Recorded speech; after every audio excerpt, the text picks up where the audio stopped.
Imagine stepping out into your yard on a warm morning and seeing it, the smooth, silent, coiling shape of a snake, gliding through the grass near the very door where your children play. For a settler family, this was not a rare fright, but a real and constant danger of frontier life, and one they took with deadly seriousness. And they had no way to call for help and no chemical to drive the snakes off. But the settlers were not defenseless. They had learned, through long and careful observation, and from the native peoples who knew the land so well, that certain plants seemed to keep the snakes away, planted around the home and the yard. They grew these plants on purpose, in rings and borders around the places they wanted to protect, building a living barrier the snakes were reluctant to cross. In the next half hour, I am going to show you 7 plants that kept snakes out of the settlers' yards, a piece of forgotten knowledge from the American frontier. What each one did, where they planted it, and why the snakes seemed to avoid it. And number 5 is a plant you very likely have growing in your garden right now, that the settlers trusted as one of the finest snake guardians of all. To a settler family, a snake in the yard was a genuine danger, especially to the children who played barefoot in the grass, and to anyone working close to the tall weeds and the woodpile.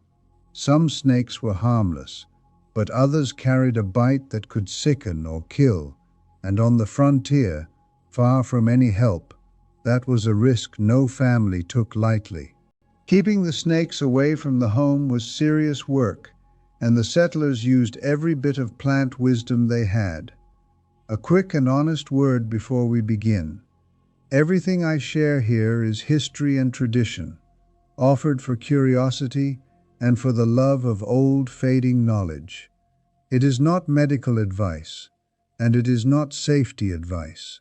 If you live where dangerous snakes are common, please rely on real professionals and proper precautions, never on a plant alone. With that understood, let us step back in time. Welcome to the American settler garden, where we dig up the forgotten plant wisdom of America's pioneers. The families who guarded their homes and their children from the snakes of the frontier, using only the plants they grew around them. To understand why the settlers feared the snakes near the home, picture the homestead as it truly was. The tall grass, the brush, the wood piles, the cool, damp places beneath the porch and around the foundation. All were exactly the kind of shelter a snake seeks, and the mice and insects around the home drew them in to hunt. A settler yard, left alone, was an invitation to the snakes. So the settlers watched, and they learned. They noticed which plants the snakes seemed to avoid, which borders they would not cross, and slowly they began to plant those things on purpose, in rings around the cabin and borders around the yard. By the old accounts, a living wall of these strong scented, sharp-leaved plants was something the snakes did not care to move through, and so the family and the children were a little safer. Much of this knowledge came from the native peoples, who knew the snakes and the plants of this land intimately, and from the settlers' own hard observation. Together it became the practical defense of the frontier yard, and like so much of it, it faded with time. Today we remember it, beginning with the first plant, and as we go, hold in mind that this was, above all, a knowledge of protection, born of a parent's fear for the children playing in the grass. The settlers did not plant these borders for beauty or for idle interest, but to make their homes and their little ones a little safer from a real and frightening danger. There is a weight to this knowledge that we should not forget.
The settlers trusted wormwood against the snakes above many other plants because of the sheer strength of its bitter scent, which lingered long and carried far along the borders where it grew. A thick silver planting around the foundation was a guardian that never rested, its powerful smell standing watch over the home day and night. Among all the plants the settlers planted against the snakes, wormwood, that silvery, intensely bitter herb, was one of the most trusted. Its powerful, bitter scent was believed to be deeply unwelcome to the snakes, who avoided the places where it grew thick. Settler families planted wormwood in rings around the cabin, along the foundation, and in borders around the yard, the places where a snake might try to approach the home.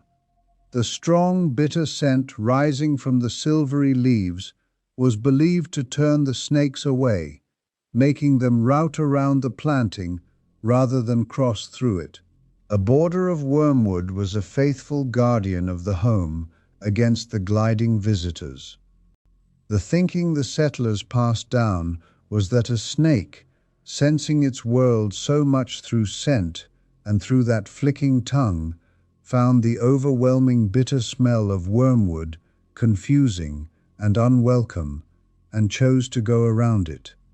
The settlers did not know the science, but they trusted from long observation that the snakes avoided the wormwood, and they planted it where they most needed protection.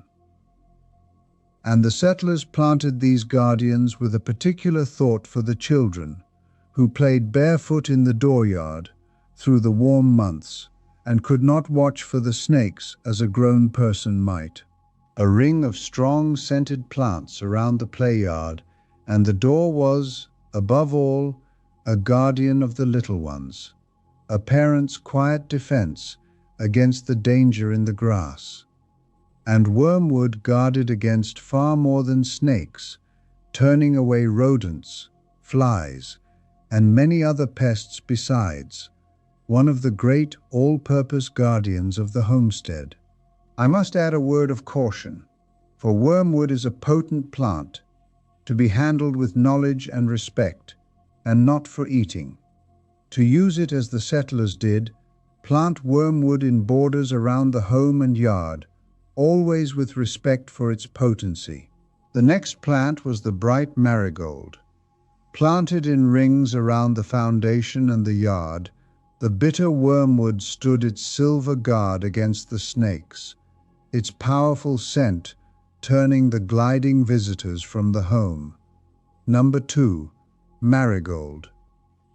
The settlers planted their marigold borders thick and unbroken, knowing that a scattered few flowers gave little protection, but a dense living wall of them, pungent from flower and root alike, formed the kind of barrier the snakes were believed to avoid.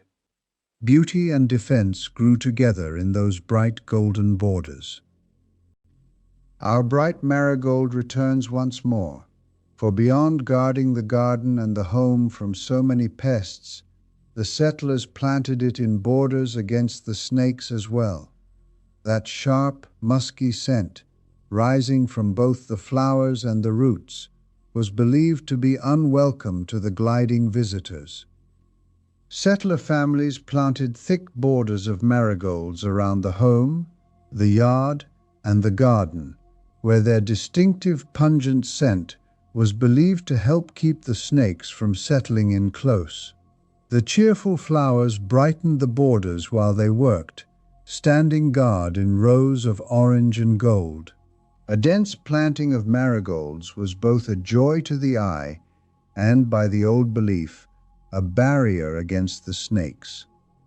The strong scent of the marigold, rising from flower and root alike, is the source of its reputation, unwelcome to the snakes, as it was to so many garden pests.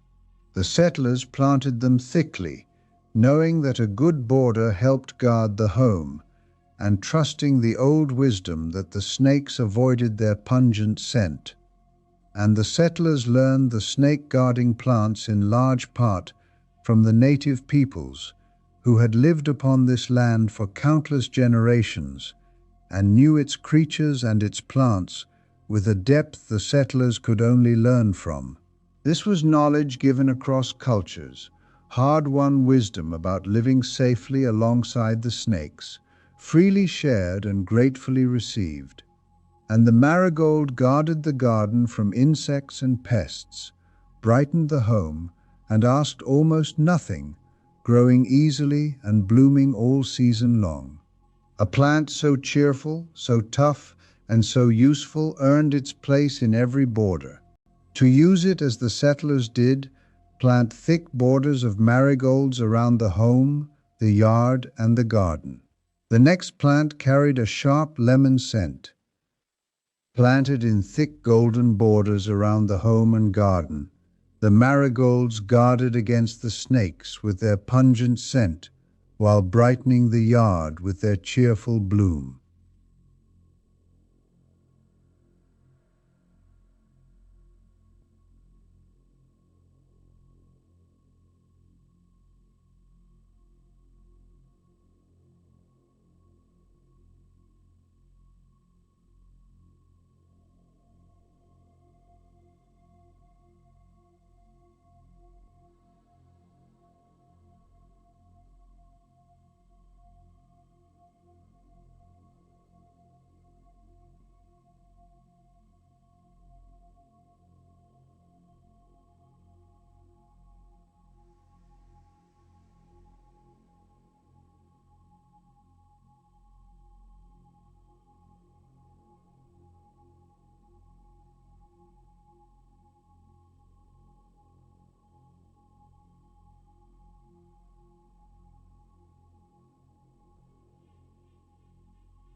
The settlers valued lemongrass against the snakes for a reason beyond its scent, for its tall, dense, clumping growth left no cool, sheltered hollow at ground level where a snake might rest, unlike the inviting shade beneath a low shrub or a brush pile. It guarded both by smell and by leaving the gliding visitors nowhere to hide. Lemongrass, that tall, grassy plant with its clean, sharp citrus scent, was one of the settlers' valued guardians against the snakes wherever it could be grown. The strong, lemony oil it carries was believed to be unwelcome to the snakes, and its tall, dense growth left no quiet, sheltered place for them to hide. Settler families planted lemongrass in clumps and borders around the home and the yard, where its strong citrus scent rose into the air and its thick growth formed a barrier. The bright, sharp lemon smell was believed to help keep the snakes away, and unlike a low shrub or a brush pile, the dense open clumps of lemongrass offered no cool, sheltered gap at ground level for a snake to rest in. It was bright, open, and busy with scent. The citrus oils within lemongrass, the same family of scents used in many natural repellents today, are the source of its power, strong and clean, and believed to be unwelcome to the snakes. The settlers valued it for guarding the home while filling the air with a fresh, lemony fragrance, and for growing into thick clumps that gave the snakes nowhere to hide.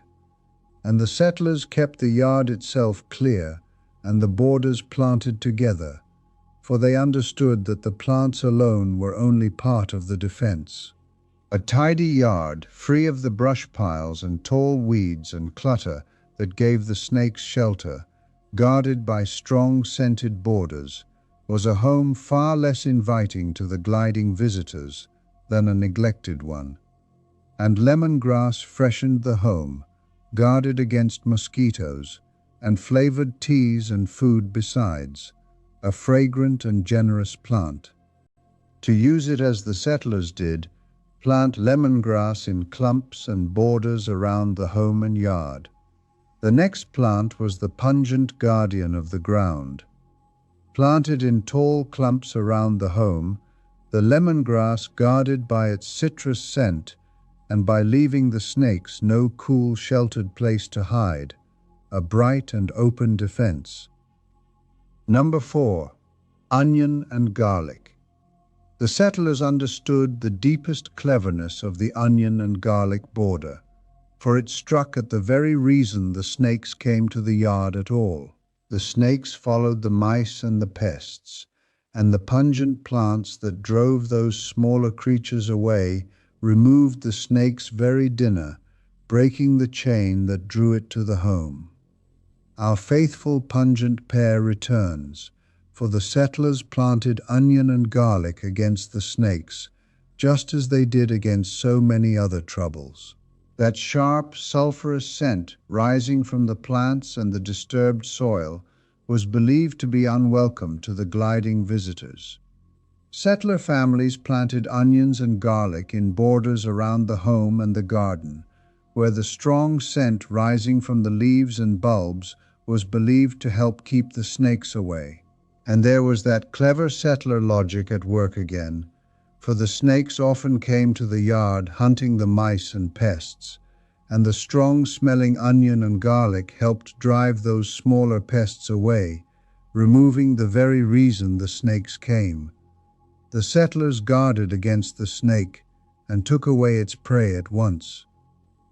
The sulfur compounds that make onion and garlic so pungent are the source of their power, among the strongest plant scents of all, and believed unwelcome to the snakes. The settlers planted them knowing they guarded in two ways at once, by their scent and by driving off the prey that drew the snakes in. It was a double defense from a humble pair of plants, and the settlers took comfort in guardians like onion and garlic that worked in more ways than one, for a plant that guarded by its scent and by removing the snake's prey was a double defense from a single humble planting. The settlers always prized the plants that did several jobs at once, and few did more than these. And onion and garlic were food, seasoning, medicine in the old traditions, and protection all at once, among the hardest working plants of the whole homestead. To use them as the settlers did, plant onion and garlic in borders around the home and garden. And now we come to the one I promised you.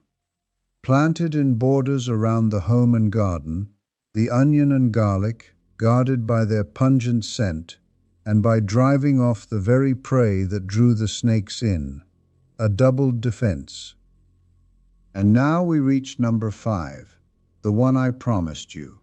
A plant you very likely have growing in your garden right now, that the settlers trusted as one of the finest snake guardians of all. Number 5, mugwort. The settlers let mugwort grow where its very vigor became a virtue, along the rough boundaries and fence lines where they wanted a thick, fragrant wall, and little else would be lost to it. Its eager spreading, a nuisance elsewhere, made it the perfect guardian for the wild edges of the property where the snakes crept in. Mugwort, that tall, hardy cousin of wormwood, with its strong, aromatic, slightly bitter scent, was one of the settlers' most trusted plants for keeping the snakes away from the home. Like its silvery cousin, its powerful scent was believed to be deeply unwelcome to the gliding visitors. Settler families let mugwort grow in thick stands along the boundaries of the property, the fence lines, and the edges of the yard, where its strong scent and dense growth created a barrier the snakes were believed to avoid. Mugwort grew vigorously, almost too easily, and the settlers turned this to their advantage, letting it form fragrant walls along the edges where they most wanted to keep the snakes out. A thick stand of mugwort was a tough and faithful guardian. The strong aromatic oils of mugwort, like those of its cousin wormwood, are the source of its power. filling the air at ground level with a scent the snakes were believed to dislike. The settlers valued mugwort especially because it was so tough and self-reliant, growing in poor soil, returning year after year, and asking almost nothing while it stood its fragrant guard. And the settlers valued the toughness of mugwort, especially along the far wild edges of the property, where a more delicate plant could never have survived to stand its guard. Where the yard met the rough country beyond, the hardy mugwort thrived and held its fragrant line, a guardian for the very borders where the snakes came in. And mugwort was valued in the old traditions and as a guardian against many pests besides, a hardy and generous plant of the homestead. To use it as the settlers did, let mugwort grow in thick stands along the boundaries and fence lines of the yard. The next plant was the fierce old guardian herb. Let grow in thick stands along the boundaries and fence lines, the mugwort stood its tough, fragrant guard at the wild edges where the snakes crept in. Number 6. Rue. The settlers handled rue with the deep respect its fierce reputation and its potent nature both demanded, planting it at the doors and borders where the snakes were most feared, and always with care for its skin-irritating sap. It was a guardian for the most dangerous places, set with knowledge and caution. Rue, that blue-green herb with its harsh, bitter, penetrating scent, was one of the settlers' most trusted guardians against the snakes, carrying a fierce old reputation as a protector that stretched back centuries across many lands. Its powerful, offensive smell was believed to drive the snakes away from wherever it grew. Settler families planted rue near the doorways and along the borders of the property, holding to the firm old belief that the snakes and many other creatures would not willingly cross a planting of it. Its bitter, biting scent was considered so strong that it was trusted as one of the great guardian plants of the home, set where the snakes were most to be feared. A border of rue was a fierce and faithful defense. The potent aromatic oils that give rue its overpowering scent are the source of its fierce reputation, so strong and offensive that, in the old way of thinking, the more powerful the smell, the greater the guarding power. By that measure, rue stood near the very top. I must add an important caution, for rue is a powerful plant whose sap can badly irritate the skin in sunlight, so it was handled with real care and respect, and it is not for eating. And so rue stood as one of the fiercest of all the settler guardians against the snakes, planted at the doors and borders with knowledge and care. To use it as the settlers did, plant rue along the borders and near the entryways, always handled carefully and with respect for its potency. The final plant was the silver-scented sage. Planted at the doors and borders with care, the fierce rue guarded the most feared places against the snakes, set with knowledge and respect for its potency. Number 7. Sage. We close with sage, that soft silvery herb with its warm, earthy, strong aroma, which the settlers valued as a guardian against the snakes, as well as in so many other ways. Its robust scent was believed to help keep the gliding visitors away from the home. Settler families planted sage in borders around the home and the yard, where its strong aromatic scent was believed to help discourage the snakes from settling in close. Hardy and fragrant sage grew into sturdy bushes that, like the other strong-scented plants, were thought to form a barrier the snakes preferred to avoid. A planting of sage was a fragrant guardian and a treasured kitchen herb at once. The aromatic oils that fill sage's leaves are the source of its strong scent, believed unwelcome to the snakes as to many pests. The settlers valued sage for guarding the home while also serving the kitchen and the old health traditions, one of the most useful and beloved plants of the whole homestead, fragrant and hardy in every season. And sage was a seasoning, a herb of the old health traditions, a guardian of the home, and a fragrant guardian of the yard besides, among the great all-purpose plants of the settler garden. To use it as the settlers did, plant sage in borders around the home and the yard. Planted in borders around the home and yard, the silver sage stood its fragrant guard against the snakes, while serving the kitchen and the home besides. And there is something worth remembering in how the settlers faced the danger of the snakes. They did not meet it with poison or with reckless killing, but with patient observation and the quiet planting of borders, working with the land and the wisdom of those who knew it best. It was a careful, knowing way of living, alongside a danger that could not be wholly banished. So there you have it. 7 plants that kept snakes out of the settlers' yards. Wormwood, the bitter silver guardian of the foundation. Marigold, the bright pungent border. Lemongrass, the citrus wall with nowhere to hide.